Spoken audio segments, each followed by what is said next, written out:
আল্লাহ রাসূল রাহমাতুল লিল আলামিন শুধু স্ত্রীর জন্য নয়, শুধু সমাজের জন্য নয়, শুধু রাষ্ট্রের জন্য নয়, শুধু ইমানদার মুসলমানের জন্য নয়, আল্লাহ রাসূল তাম পৃথিবীতে যত ইমানদার আছে, যত খ্রিস্টান বৌদ্ধ হিন্দু আছে, সমস্ত কিছুর জন্য আল্লাহ রাসূলকে আল্লাহ তাআলা রাহমাতুল লিল আলামিন হিসেবে পাঠিয়েছে।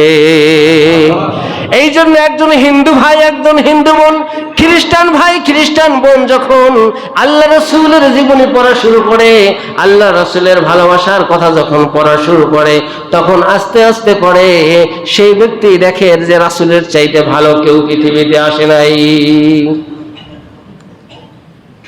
ভারতের সাবেক শিক্ষামন্ত্রী আবুল কালাম আজাদ তিনি তার একটা বইতে লিখেছেন যে পৃথিবীর মধ্যে একজন শ্রেষ্ঠ রাজনীতিবিদ, একজন শ্রেষ্ঠ রাজনীতিবিদ হচ্ছেন মুহাম্মদুর রাসূলুল্লাহ সাল্লাল্লাহু রাসূলের চাইতে শ্রেষ্ঠ রাজনীতিবিদ আর কেউ হতে পারে না। তার কারণ রাজনীতি করতে হলে রাসূলকে পড়ে, রাসূলকে বুঝে রাজনীতি করতে হবে, তাহলেই একমাত্র সঠিক রাজনীতি পাওয়া যাবে।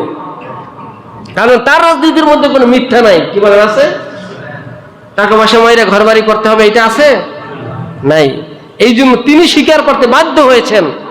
তো সর্বশেষ কথা হচ্ছে, স্ত্রীগণ কার হাতে খেজুর দিবে রাসূল, কে ভাগ্যবতী হবে, সেটা টেনশনে সবাই তসবিহ গুনতেছে যে খেজুর 11 জন রমণী রাসূলের, কাকে আজকে খেজুর পাবে। একজনে চিন্তা করে আবু বকরের মেরেই দেবে, একজনে চিন্তা করে ওমরের মেরেই দেবে, এইভাবে চিন্তা করতেছে, রাতে ঘুম নাই।